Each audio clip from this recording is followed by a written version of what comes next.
এই আদেশটি অন্তর্বর্তীকালীন সরকারের অন্তহীন একটি প্রতারণার দলিল। আজকে যে নোটিশটা মাননীয় বিরোধী দলীয় নেতা মুলতবি প্রস্তাবের জন্য উত্থাপন করেছেন, লিখিত কাগজটা আমার কাছে আছে। এখানে জুলাই জাতীয় সনদ, সংবিধান সংস্কার বাস্তবায়ন আদেশ 2025, আদেশ নম্বর 1 2025, আমি পড়ছি ওনারটা। এর অনুচ্ছেদ 10 অনুযায়ী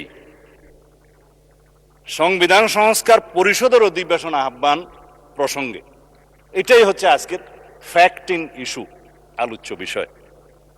তা আসি, এই 10 অনুচ্ছেদ সংবিধান সংস্কার বাস্তবায়ন আদেশের কি, সেটা হচ্ছে পরিষদের অধিবেশন আহ্বান, কোরাম ভোটদান ইত্যাদি সংসদ নির্বাচনের ফল ঘোষিত হইবার 30 পঞ্জিকা দিবসের মধ্যে যে পদ্ধতিতে জাতীয় সংসদের প্রথম অধিবেশন আহ্বান করা হইবে, অনুরূপ পদ্ধতিতে পরিষদের প্রথম অধিবেশন আহ্বান করা হইবে। এটা একটি আদেশ। তাদের বক্তব্য অনুযায়ী এই পরিষদের অধিবেশন কেন রাষ্ট্রপতি আহ্বান করলেন না? এবার সংবিধানে আসি। আর্টিকেল 72 অনুসারে রাষ্ট্রপতি প্রধানমন্ত্রীর পরামর্শ অনুযায়ী, লিখিত পরামর্শ অনুযায়ী সংসদের অধিবেশন, প্রথম অধিবেশন, সময় স্থান নির্ধারণ করে প্রজ্ঞাপন করেছেন। আর্টিকেল 73 অনুসারে তার ভাষণ দেওয়ার কথা, তিনি এখানে ভাষণ দিয়েছেন। আমাদের মাননীয় বিরোধী দলের সদস্যগণ তার ভাষণ শুনতে চান নাই, ওয়াকআউট করেছেন, ভালো কথা, কিন্তু তার ভাষণের উপর আলোচনা করছেন এবং 50 ঘন্টা আলোচনা হবে ইনশাআল্লাহ। মাননীয় মহামান্য রাষ্ট্রপতির কাছে সংবিধান অনুযায়ী আমাদের কোনো কোনো সদস্য এখানে আছেন, উপদেষ্টা হিসেবে শপথ নিয়েছেন।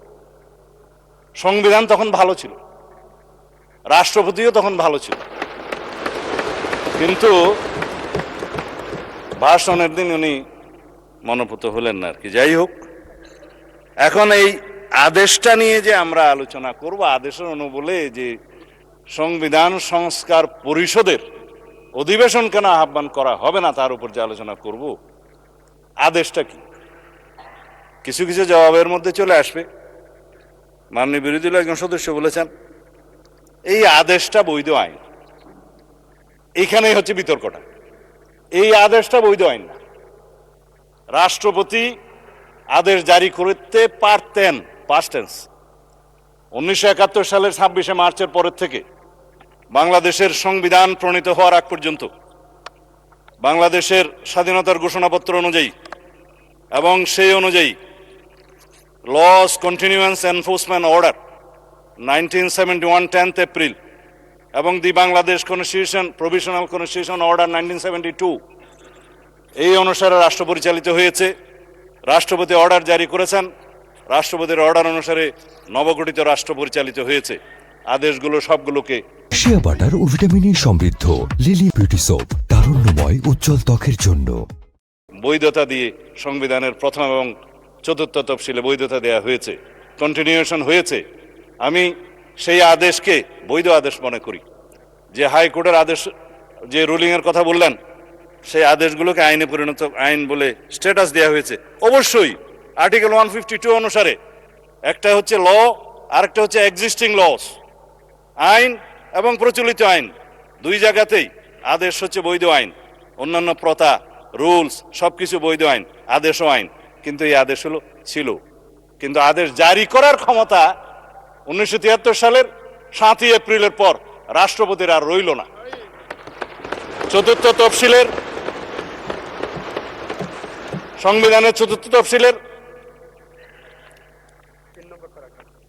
ধারা 3 সাবসেকশন 2 সাবসেকশন 3 অনুসারে যে সমস্ত আদেশ জারি হয়েছিল সেটা বৈধ, এবং যে সমস্ত আদেশ জারি হয়েছে সেটা পরে রাষ্ট্রপতি বাংলাদেশে প্রণীত সংবিধানের সাথে সামঞ্জস্যপূর্ণতা দেওয়ার জন্য সেটা আদেশ সংশোধনও করার ক্ষমতা দেয়া হয়েছে।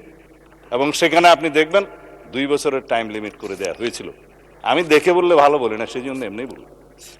তো সেই জায়গায় 2 বছরের সময়সীমা 1974 সালের একটা দিবসে শেষ হয়, সেটা আমি পরে বলবো, এখানে দেখে বলতে হবে। কিন্তু চতুর্থ তফসিলের ধারা 17 সাবসেকশন 2 লাস্ট প্যারাগ্রাফ অনুসারে বাংলাদেশের রাষ্ট্রপতির আর আদেশ জারির ক্ষমতা রইল না। তারপরে দেখে নিতে পারেন। তারপরে রাষ্ট্রপতি আদেশ জারি করলেন কিভাবে, সেটাই হচ্ছে আজকের ফ্যাক্ট ইস্যু। যেই আদেশের জন্মই বৈধ হলো না, সেই আদেশ হবে ভয়েড অ্যাব ইনিশিও লিগ্যাল ল্যাঙ্গুয়েজ, সূচনা থেকেই অবৈধ। এইবার বক্তৃতায় আসি। মাননীয় স্পিকার, এই আদেশটা রাষ্ট্রপতির অধ্যাদেশ না হওয়ার কারণে 133টি অধ্যাদেশ উপস্থাপন করা হলেও সংসদের প্রথম দিনে এই আদেশটা উপস্থাপন করা হলো না, কারণ এটা না হয় অধ্যাদেশ না হয় আইন। আমি সেজন্য বলেছিলাম এটা হয়তো কোনো নিউট্রাল জেন্ডার হতে পারে। এনিওয়ে, এই আদেশটি অন্তর্বর্তীকালীন সরকারের অন্তহীন একটি প্রতারণার দলিল, এটা আমি আজকে আবার পুনরুচ্চারণ করছি। এই আদেশের 10 ধারা অনুযায়ী সংবিধান সংস্কার পরিষদের যে অধিবেশন আহ্বান করার কথা আমাদের মাননীয় বিরোধী দলীয় নেতা উত্থাপন করেছেন, সেইটা ফ্যাক্ট ইস্যু সম্পর্কে আমি আজকে বলে ফেললাম। এখন রাষ্ট্রপতি যে রাষ্ট্রপতি 72 অনুচ্ছেদ অনুসারে যে সংবিধানের নির্দেশ বিধান অনুসারে প্রধানমন্ত্রীর লিখিত পরামর্শ অনুযায়ী এই মহান জাতীয় সংসদের অধিবেশন আহ্বান করেছেন, স্থান এবং সময় নির্ধারণ করেছেন, সেটাও বলেছি। কিন্তু সংবিধান সংস্কার পরিষদের কি কোনো অস্তিত্ব এখন আছে যে রাষ্ট্রপতি কোন বিধান বলে এই অধিবেশন আহ্বান করবেন? এই আদেশ, যে আদেশটা ভয়েড অ্যাব ইনিশিও, সেই অনুবলে কি রাষ্ট্রপতি কোনো ক্ষমতাপ্রাপ্ত হলেন? হ্যাঁ, যদি আমরা এখানে সবাই সম্মত হতাম, সংবিধান সংশোধন হয়ে যেত, সেখানে রাষ্ট্রপতিকে ক্ষমতা দেয়া হতো এবং রাষ্ট্রপতি সেই অনুসারে সংবিধান সংস্কার পরিষদের গঠন করতেন। সংবিধানে আসতো, ফর্ম আসতো তৃতীয় তফসিলে 148-এর বিধান অনুসারে, সেই ফর্ম অনুসারে যিনি শপথ পরিচালনা করতে পারতেন তিনি, তার নির্ধারণ হতো, সেটি স্পিকার হোক, রাষ্ট্রপতি হোক বা প্রধান নির্বাচন কমিশনার হোক, তারপরে সেই প্রশ্ন আসতে পারত। এখন যেই সংবিধানের চতুর্থ তফসিলের 3য় দফা সাবসেকশন 2, সাবসেকশন 3 এবং 17 দফার লাস্ট প্যারাগ্রাফ সাবসেকশন 2 আমি উদ্ধৃত করলাম, সেটা দয়া করে সবাই দেখতে পারেন। এখন কথা হলো, মাননীয় স্পিকার, এই আদেশটার অনুবলে আমরা যেটা এখানে দাবি করছি সেটা তো একটা অবৈধ আদেশ, ভয়েড অ্যাব ইনিশিও। কিন্তু আমরা যদি সংবিধান সংশোধন চাই, তাহলে সেই সংবিধান সংশোধন জাতির কাছে আজকে আমি পরিষ্কারভাবে প্রকাশ করতে চাই। একটা বিভ্রান্তি সৃষ্টি করা হচ্ছে সারা জাতির মধ্যে যে বিএনপি সংস্কার চায় না। বিভ্রান্তি সৃষ্টি করা হচ্ছে বিএনপি জুলাই জাতীয় সনদ মানে না। কিন্তু যেটা নিয়ে বিতর্ক হচ্ছে সেটা হচ্ছে জুলাই জাতীয় সনদ উইদিন ব্র্যাকেট সংবিধান সংস্কার বাস্তবায়ন আদেশ, অর্থাৎ জুলাই আদেশ। আমরা তো আছি জুলাই জাতীয় সনদে, যেটা জাতির সামনে সবাই স্বাক্ষর করেছি সেটাই। এবং এই জুলাই জাতীয় সনদের 2025-এর ঐতিহাসিকভাবে যেটা স্বাক্ষরিত হয়েছে, বাংলাদেশের সকল রাজনৈতিক দলের, গণতান্ত্রিক রাজনৈতিক দলের ফেসিবাদী বাদে, যেটা রাজনৈতিক সমঝোতার দলিল হিসাবে স্বাক্ষরিত হয়েছে, এই দলিলের প্রত্যেকটি অক্ষর, শব্দ, বাক্য আমরা ধারণ করি এবং প্রতিবাদ করি।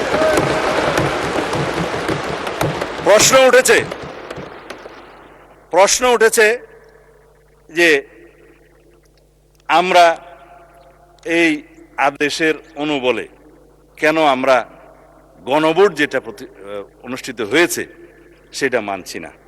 আসেন, গণভোট অনুষ্ঠিত হয়েছে, এই গণভোটের প্রস্তাবক তো আমরা ছিলাম।